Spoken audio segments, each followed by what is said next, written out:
C'est mon aventure toujours à la pointe de la technologie, ça vous le savez, vous êtes au courant, seul être un événement dans l'univers, RC Mode est là et hante toujours YouTube avec ses vidéos aussi surprenantes les unes que les autres.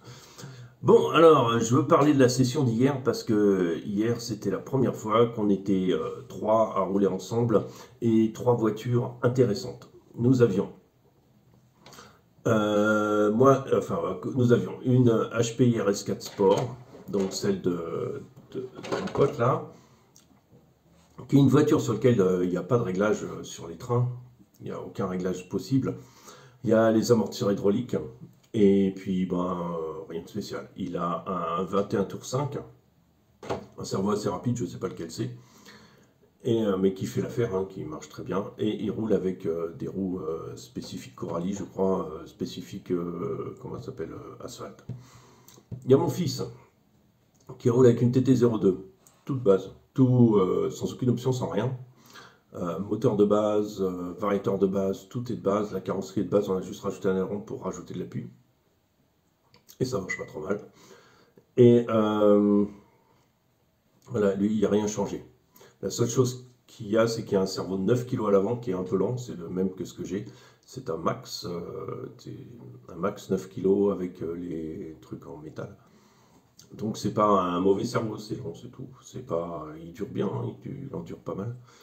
Et puis il y a moi avec la Carten et T410R, mais avec la carrosserie camion. On va parler un peu de chaque véhicule. Alors le véhicule de mon fils est un peu lent, c'est un peu le problème du truc. Le moteur chauffe énormément parce que c'est celle qui est en brochette, un moteur à charbon, donc il faut qu'il fasse des pauses. Il va changer bientôt de système parce que nous on roule longtemps quoi. On roule longtemps, on fait des manches de 5 minutes si vous voulez, mais ça chauffe quand même pas mal, quoi. Après, concernant le HPI, je l'ai essayé avec ses réglages que je lui ai conseillés. La HPI est bien réglable. Il a une radio Sanois, un plus vieux modèle, mais c'est très très bon modèle, avec plein de réglages. Et on arrive à une véhicule qui est très, très, très douce à utiliser. Il trouvait que ça glissait un peu trop de l'arrière, on retravaillait un peu le train arrière, faut retravailler. Je lui ai dit de descendre les suspensions pour que en fait, les triangles soient légèrement comme ça. Et vous allez plus, si vous glissez, c'est plus contrôlable, plus facilement contrôlable. Alors ça va glisser, ça glisse un peu moins, c'est clair. Mais la glisse est très très contrôlable, ça part pas d'un coup, quoi. Donc c'est très bien. Après, sur les circuits que je fais, on va dire que la vitesse n'est pas du tout importante. C'est pas ça qui va vous faire gagner vraiment du temps. Parce que mes lignes droites sont pas super longues, elles font environ, je crois sur mon dessin, j'avais marqué les... Non, mais je l'ai pas là, mais j'ai plus ou moins fait des mesures pour rendre compte au niveau des proportions, ça m'aidait. Donc il fait à peu près 15 mètres de long sur 7 mètres de profondeur à peu près, 7-8 mètres. Donc on est sur un circuit qui n'a pas une ligne droite énorme et surtout donc ça n'avantage pas spécialement un véhicule lourd, un véhicule qui va vite. C'est-à-dire qu'en fait ma vitesse max, même quand mon moteur est réglé à 100, je suis autour de 60 km/h. Vitesse max, j'en profite sur 2 mètres, c'est tout. Ça me sert strictement à rien.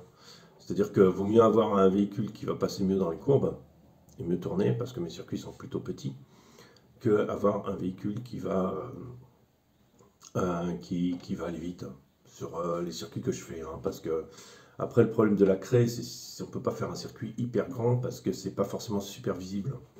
C'est pas hyper prononcé comme couleur. Alors j'essaye de faire des vibreurs. Vibreurs, on s'entend, c'est pour bien mettre en évidence les points de courbe. Pour les voir de loin, je fais des ronds et je strille. Et d'une autre couleur, histoire que ce soit un peu plus visible, que ce soit un peu plus flashy à l'œil. Et ça marche assez bien. Et, mais par contre, ça pourrait être mieux, quoi. C'est pas super. L'avantage de ce système, c'est que on peut pas vous l'interdire, quoi. C'est pas interdit de le faire. Qu'il n'y a personne sur cette voie, donc c'est pas un problème. Et puis s'il pleut, c'est propre.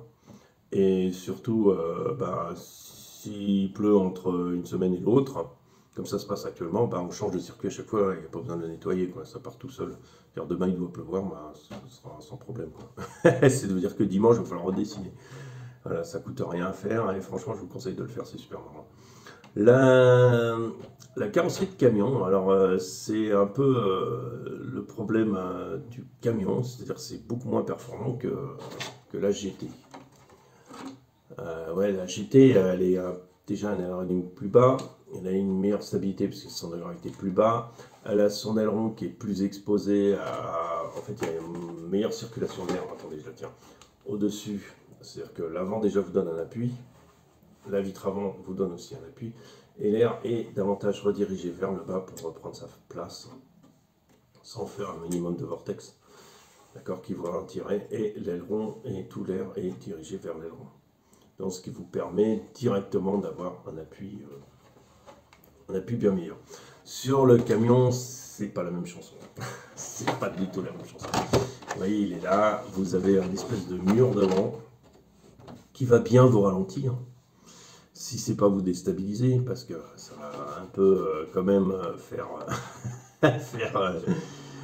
une aérodynamique pas géniale. J'ai fait des top speed, alors peut-être que je mettrai la vidéo en ligne, il faut que je la récupère sur la petite caméra. En top speed, il est super stable, quoi, ça marche super bien. Et après, on a ce fronton là et ces côtés qui vont vous donner un peu d'appui sur l'avant. Mais le maximum de l'appui, ça va être le poids. Le poids de cette carrosserie, de surplus de carrosserie. Déjà, ça c'est plus lourd, c'est beaucoup plus renforcé. Ça c'est plus léger, mais il y a quand même un poids supplémentaire. Alors c'est super agréable parce qu'on a une direction qui accroche énormément. C'est-à-dire qu'avec ça, on est beaucoup plus sous vireur. Parce que, enfin bon, selon ses réglages, hein, mais moi j'avais tendance à être un peu sous vireur parce que du coup, il y a moins de poids, le poids est plus vers l'arrière. Tandis que là-dessus, c'est carrément la chose différente, complètement différente. On a un train avant très directif, donc qui accroche très bien. Et ça marche très très bien. Moi je trouve que pour le train avant, c'est génial. Le problème, c'est ce qui se passe derrière. Vous avez beau avoir alors une aérodynamique intéressante vis-à-vis de ça, parce qu'en gros, vous avez la cabine, l'air, ce trou qui va vous créer des vortex, qui va vous ralentir. Et en plus, il va falloir récupérer de l'appui vers ici, et pour que l'aileron puisse fonctionner. Ça marche comme ça marche, on va dire. Je pense que s'il n'y avait pas l'aileron, ce serait une catastrophe. Ce serait catastrophique, c'est-à-dire au niveau de la tenue de route du train arrière. Les camions Tamiya, je ne sais pas comment ils tiennent, parce qu'ils ont la touche vachement haut, et puis il n'y a pas d'aileron. Et après, il y a moins de vitesse aussi, quoi. Et le châssis est moins performant aussi, donc ça doit être assez funky à piloter. Ce qu'on remarque, c'est que l'aileron vous donne de l'appui, c'est clair, vous aide, mais vous avez tout le temps, il faut faire très attention en sortie de roue, en sortie de virage. Vous avez tout le temps tendance à pivoter l'arrière. C'est bien si vous avez un bon contrôle. Pour ça, il faut, moi j'ai mis 2 degrés d'inclinaison sur les roues arrière, enfin en carrossage, moins 2, et j'ai redescendu un peu les amortisseurs pour être un peu plus, voilà, un peu plus facile à diriger, quoi. Et ça marche pas mal du tout. Vous allez de toute façon glisser de l'arrière. Ça va être de toute façon, ça va vous aider dans certains cas. Ça va être surprenant dans d'autres cas. Mais c'est comme à l'échelle 1. On sait que le truc il va partir, mais on ne sait pas quand. C'est un peu ça. On arrive à avoir plus ou moins, avec l'habitude, une certaine idée de quand ça va venir, mais c'est assez funky à piloter. Par contre, c'est super fun. C'est génial à conduire. Moi, j'adore. J'adore conduire ce genre de truc. Parce que j'aime bien quand l'arrière glisse un peu, quand on doit rattraper. Mais si vous avez l'arrière qui glisse un peu, il faut avoir un cerveau ultra rapide. C'est un HB Power, Power HD Ça doit être aussi un 9 kg et c'est le R12. Donc c'est le cerveau qu'il faut, qui vous permet un contrôle. J'ai une très bonne radio aussi, Futaba SPV3, je crois, ou SV3, qui est vraiment pas cher, et qui vous donne un contrôle, mais alors, waouh! Ça vous permet de rattraper à chaque fois les glissades. Le cerveau est assez rapide, et ça, c'est très important. Parce que sur la Tamiya, quand ça glisse de l'arrière, vous avez cerveau-lent. Déjà, il faut bien anticiper tes virages, parce que faut tourner presque une demi-seconde avant. Parce que ça, voilà, c'est différent, c'est une autre machine. Voilà. Alors, c'est super fun à conduire. Franchement, c'est une expérience à avoir en piste parce que c'est super marrant. C'est très très drôle. Moi, ce que je conseille, c'est prenez le Montec, c'est le seul carrosserie qui marche. Prenez pas la Ion, elle est trop haute. L'aérodynamique est bonne, mais trop haut. Prenez pas d'autres, voilà. Prenez pas spécialement d'autres carrosseries. Ici, on n'utilise que ça parce que c'est la seule qui marche. Elle est difficile à voir. Il faut l'attendre. J'ai attendu pendant 3 semaines, un mois. Mais voilà, ça marche. Ça marche. Il n'y a rien à dire là-dessus. Ce qui est au niveau des amortisseurs, réglages, il faut que ce soit dur à l'avant. On les redresser, il faut les remettre plus droits et il faut durcir un peu le ressort. Je n'ai pas changé de pièce, j'ai juste aussi le ressort. Je ne sais pas si ça vaut pas le coup aussi de durcir un peu l'huile. Pour l'instant, je ne sais pas. À voir, parce que là on est en test, on est en phase de test. Je suis très content du fonctionnement, mais par contre, par rapport à la HPI qui a une carrosserie, alors je ne sais plus ce qu'il a pris, une Montec aussi, mais j'ai du mal.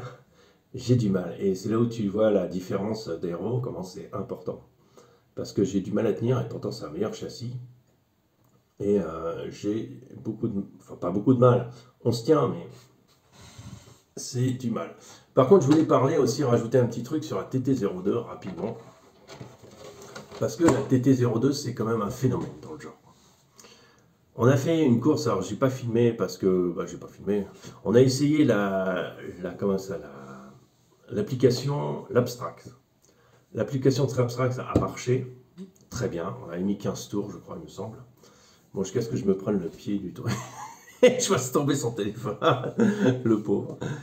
Et ben, l'application, l'Abstract, elle a marché. Alors c'est un peu à la couleur, c'est un peu tentant, ça marche pas super quoi. Mais là, ça a bien fonctionné. Qu'est-ce que je voulais dire? C'est que là, j'avais plus de batterie là-dedans, donc on a fait HPI RS4 Sport versus Tamiya TT02. Différence entre les deux, c'est essentiellement, puisque les nôtres sont équipés de roulement, le châssis est de base, lui, il a un 21 tours 5 brushless. Moi, j'ai un 27 tours push. D'accord. Et on n'a pas les mêmes rapports de transmission vraiment. Par contre, moi, ce qu'il y a, c'est que j'ai pas les amortisseurs hydrauliques, puisque j'ai les amortisseurs de base de Tamiya, et j'ai plus ou moins une aérodynamique qui marche, parce que j'ai une carreau Imoto, enfin une carreau GT. Lui aussi avait une carreau, mais d'un meilleur niveau, avec un meilleur niveau aérodynamique que la carreau que j'ai. Voilà. Donc, qu'est-ce qui s'est passé? C'est qu'en fait, on s'est retrouvé à se tenir coude à coude. Franchement, on bougeait pas, quoi. On était l'un contre l'autre tout le temps. Tout le temps. On a un meilleur temps autour qui est pratiquement le même. On a tout qui est pratiquement le même. Et la vitesse était la même. Franchement, on n'arrivait pas à se doubler. On arrivait à se doubler. On était un coup à un virage, il y en a un qui coupait un peu, qui prenait une meilleure trajectoire, passait devant. Mais moi, j'arrive pas à m'éloigner de lui, et lui non plus n'arrivait pas à s'éloigner. Donc on était vraiment. Alors on n'a pas le même niveau de pilotage. Je dirais, c'est un peu vrai. Par contre, la TT02, elle est avec une radio Kyosho Synchros 1982, dans une ancienne KT 330, je crois, 31. Donc c'est une radio qui n'est pas aussi bonne que l'autre. J'ai un cerveau lent, j'ai tout ça. Mais ce qui se passait, c'était rigolo, c'est qu'on n'arrivait pas à se départager tous les deux. Moi, parce que j'avais une voiture un peu moins performante, et lui peut-être par manque d'expérience, ou je sais pas. Je sais pas, mais en gros, à la grosse, et pourtant j'ai essayé sa voiture qui est très agréable à utiliser, entre la TT02 et la HPI RS4, il n'y a pas une différence fondamentale, quoi. Pourtant, il y a une grosse différence de prix, mais au niveau de la base, c'est pas, franchement, c'est pas aussi voyant sur le type de circuit que je fais. Voilà, donc mon fils n'est pas trop désavantagé. Ce qu'il y a, c'est que j'ai commandé le moteur qu'il faut pour passer en catégorie camion. Donc là, en ce moment, je suis avec le 4000 kV qui était réglé à 60%. Il y a une vidéo qui va venir. Il est réglé à 100%. Vous allez voir, la vitesse, c'est ahurissante. Et, euh, et à 100%, c'est super rigolo. Après, comment on appelle ça? On aura un, je ne sais pas combien c'est de kV, mais c'est un 17 tours 5 avec le Vario qui est stock spécifique pour stock, pour la catégorie stock. Voilà. Donc, de chez Hobby-Wing, donc ça, je vais bientôt le recevoir. Et qu'est-ce que j'ai pris aussi avec? Une batterie shorty pour pouvoir la mettre plus en arrière, pour donner plus d'appui en arrière et un peu alléger l'avant. Voilà, donc on va voir si ça va aider un peu dans ces cas-là, sinon on peut rajouter encore des poids. Déjà, c'est un châssis lourd, alors on va rajouter peut-être des poids en arrière pour un peu stabiliser l'engin. On verra, tout ça on a le temps, on a jusqu'en octobre pour mettre la voiture au point. Mais la voiture progresse et c'est excellent de ce côté-là. Ce que je voulais dire, c'est que je ferai un tutoriel comment régler, parce que j'ai trouvé des indications comment régler son châssis et tout avant de reprendre la piste. C'est très intéressant, il y a beaucoup de choses et il faut que je nettoie un peu tout ça et que je en fasse une petite vidéo plus claire pour vous. Enfin, l'intérêt c'est de la faire plus claire et de la faire plus facile d'accès. Voilà, c'est toujours un peu l'idée de la chaîne, c'est de faire tri. On a imprimé aussi l'abonné, là, celui qui je roule. C'est déjà inscrit la semaine prochaine, hein. Il est déjà inscrit sur l'événement. Alors, et va nous imprimer des outils en 3D. Alors sur Thingiver, vous trouvez des outils en 3D, comment régler votre géométrie. Je vais vous montrer ça et votre hauteur de caisse. Voilà. Très important, c'est des outils indispensables pour régler correctement votre châssis en piste, c'est super important. Alors, si vous voulez pas les modèles Audi à 170 euros, non, 130, 140 euros, je crois, avec les trucs qui sont hyper précis et qui sont vraiment faits pour la compétition, moi, que j'ai pas envie d'acheter parce que je sais pas combien de temps je vais faire la compétition et je pense que si j'ai pas un châssis X-Ray, ça ne sert à rien. Enfin, si j'ai pas un châssis tellement gamme, voilà. Ce que je veux, c'est pouvoir plus ou moins avoir un réglage de base propre, bien et qui marche super. Voilà, c'est tout. J'ai pas besoin que ce soit au millième de millimètre, je suis pas à ce niveau-là. Peut-être ça viendra un jour, hein. Mais du coup, donc ça devrait venir la semaine prochaine. Donc super, lui, on va mettre le 4000 kV soit sur ma Tamiya et je vais mettre le moteur plus rapide sur la voiture de mon fils, soit le 4000 kV, je le mets sur la voiture de mon fils. Mais dans ce cas-là, on va récupérer les amortisseurs de la Carten. Qui sont hydrauliques pour un peu stabiliser l'engin parce que l'arrière sur la Tamiya a tendance à sautiller beaucoup. L'avant ça va, mais l'arrière ça sautille énormément avec les amortisseurs d'origine. C'est pas un mal, ça tient, ça marche, mais c'est un peu funky. Après, on va les adapter parce qu'ils sont un peu courts, donc il y a moyen de faire aussi. C'est des bons amortisseurs, il n'y a pas de souci. Après, remettre la Carten en route, j'aimerais bien parce que j'ai 7 carreaux qui doit aller dessus. Il manque encore des pièces parce qu'il faut la remettre à niveau. J'ai racheté, j'ai les diffs. J'ai les diffs, pas habits, mais j'ai les diffs normaux qu'on va mettre dedans. Mais j'ai ça, j'ai les pignons coniques de diffs qui sont de l'autre côté là, qui sont en métal, qui sont mieux que ceux en plastique d'origine. J'ai aussi, qu'est-ce que j'ai? Il faut que j'achète des roues spécifiques asphalte pour mon fils aussi, pour mettre dessus, sur la Carten. Après, qu'est-ce qu'on va mettre encore? Qu'est-ce que je voudrais mettre encore? Je voudrais mettre, on va mettre le 4000 kV dedans. Qu'est-ce qu'on va mettre encore? On va mettre, qu'est-ce qu'il manque? Il manque des petites pièces que j'ai du mal un peu à trouver et j'hésite encore à ce que je veux faire. Rien de presse, on est cool, on a le temps. Voilà, c'est tout simple, rien de presse. Voilà, moi pour la catégorie camion, je suis très content, très satisfait. Mon fils n'aime pas du tout parce que c'est trop vif. Bon, il est habitué à l'autre qui est très lente, mais c'est une question d'habitude, c'est tout. Après, il me faut aussi un servo pour remettre sur la Carten. On va prendre un servo assez rapide. Si vous voulez me conseiller un petit servo court, là, plus ou moins les standards, mais en moins profond, allez-y, voilà, dans les 25 euros, ce serait super. Un truc rapide, 8-9 kilos, ça suffit, basta quoi. Et après, allez-y, hein, lâchez-vous hein, dans vos idées. Et après, on mettra la cartelle en route ensemble.